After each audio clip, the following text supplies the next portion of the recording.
Well, hello there. My name is sometimes Heather and I play Elder Scrolls Online. Last time, I took Lilyanne here around Elden Hollow 1 and today, I will show you what I have done to her. But first, reasons. So a while back, someone asked me if you could use only vampire abilities for a build. In ESO, anything can go, so I said, hey, why not? Made a key suggestion, went on with my day and expected the exchange to flee from my mind. It didn't. Instead, the idea of a pure vampire build gnawed at me, demanding attention. So I decided to test it, and I saw that it was okay for immersive clearing of delves, but super slow with bigger enemies. I don't know if game devs meant for us to play like this, to make our vampire builds with vampire abilities only, but it is an interesting concept. There's something very primal about this setup, and the level of immersion is just impeccable. Let's start with the basics. Lilyanne is a Dark Elf and a Stage 4 vampire. She walks under the Lover boon and has all of her attribute points on Magicka. I have given her the Oaken Soul, so we have all the buffs. All the buffs. That's going to be a mouthful. Moving on to champion points. In Warfare, we have Master at Arms, Biting Aura, Wrathful Strikes, and Untamed Aggression. In Fitness, we have Ciphering Spells, Rejuvenation, Fortified, and Boundless Vitality. In Crafts, we went for Friends in Low Places, Master Gatherer, Warmount, and Steam's Blessing. Do choose the craft stars that make playing fun for you. And then, abilities. As a spammer, I have Arterial Burst. This allows you to whack an enemy with your chosen weapon to deal a set amount of magic damage. This also afflicts enemies with the hemorrhaging status effect, which increases damage taken. Arterial Burst is a fun ability with a hidden bonus.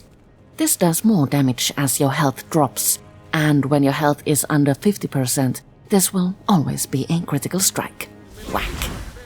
Moving on, we have Exhilarating Drain, our heal. This channeled ability deals a set amount of magic damage to a single enemy, heals Lilyanne for 25% of missing health, and also generates ultimate. This is a bit slow to use, but seeing that ultimate meter replenish is quite rewarding. As a heal, this isn't the most effective one, so I would hesitate relying only on this. Luckily, we get another weak heal from Blood Mist. This allows you to dissolve into red mist and to leap upon unsuspecting enemies to surprise them while taking full advantage of vampire passives. Blood Mist prevents you from taking damage from the first 3 projectiles that come your way. It also deals a set amount of magic damage to enemies in its wake and heals you for 45% of the damage caused. Casting this again within 4 seconds increases the cost, so it might not be smart to spam this. This is a really immersive ability. I like to open with this regardless of enemy numbers. Then we have Stupefy. Stupefy stuns enemies in front of you for 5 seconds at a time and reduces their movement speed as the effect ends. A lot of enemies are immune to Stupefy, which make this a little bit annoying to use. But there is another use for Mesmerize and its morphs. You know how merchants and bankers refuse to speak with you when you are a Stage 4 vampire? Using Mesmerize on them forces them to do business with you, so you actually do need this ability when immersing as a vampire. Last, on our only weapon, which is by the way a lightning stab, we have Simmering Frenzy, which I often fail to use. This ability needs to be toggled on and off. When on, Simmering Frenzy drains your health lower and lower, while increasing your weapon and spell damage. While this is toggled on, you cannot be healed by others. This is a bit of a challenge to use, but paired with Eviscerate, you should be able to do a serious amount of damage. Whack. Our ultimate is, quite obviously, Swarming Scion.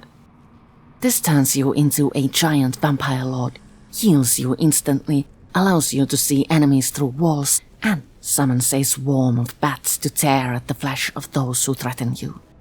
Dealing damage also heals you in this form. I love this ultimate, even though it isn't the best one out there. But as far as immersion goes, this is bliss. As for passives, I would recommend getting everything you can. Most passives from skill lines do require the use of abilities from the lines in question, but there are exceptions such as Unholy Knowledge, Persistence, Power Stone, Expert Summoner, Capacitator, Amplitude, and almost everything on Destro Staff. You will obviously want to get everything from the Vampire skill line, along with Light Armor and Racial skill lines. And being a Dark Elf comes with a nice Flame Resist, which does make Vampire Immersion a little bit more handleable. Let's move on to gear then. I have chosen 2 full 5-piece sets. First one, Super Immersive Macabre Vintage. This is an overland set from Westweald. Macabre Vintage gives a boost to weapon and spell damage. With a full set on, killing a monster makes them explode into a bloody mess to deal half of their maximum health's worth of bleed damage to other enemies within reach. This is a seriously fun vampire set, and I use this often with my roses.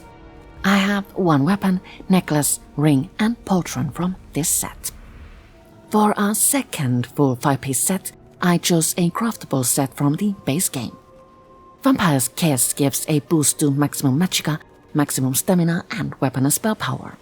With a full set on, killing an enemy heals you for a set amount over 10 seconds. When playing as a stage 4 vampire, this set makes undeath a lot easier. I have this one covering 5 armor slots, and I have made this light and divine. I have given Lilyanne a monster helm that boosts weapon and spell damage. My choice was Lilyanne, for it was readily available, but any helm with similar stats will do. And then, the ring, the one ring to rule all status effects. Oaken Soul is a mythic item from High Isle. In order to obtain one, you will need to find and unearth 5 golden antiquity leads. As a result, you get a ring that prevents you from switching weapons and grants you Minor Slayer, Minor Aegis, Empower, Minor Courage, Major Resolve, Minor Fortitude, Minor Intellect, Minor Endurance, Major Prophecy, Major Savagery, Minor Protection, Minor Berserk, Major Sorcery, Minor Force, Major Brutality, Minor Heroism, and Minor Mending. I really like this ring, and it seems to work pretty well for this 1-bar vampire build. So, in conclusion, I really truly enjoy playing as a stage 4 vampire, but for me, Vampire Immersion comes from combining vampire abilities with other abilities and with sets.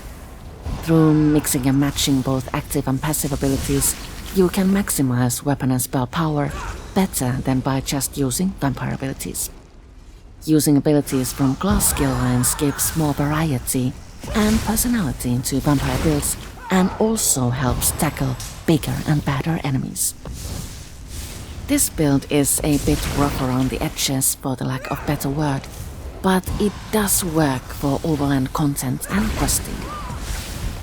I hope you've enjoyed this video. Next time, I will take the opportunity to share details on Lilyanne's look. Thank you so much for watching, and I'll see you all later.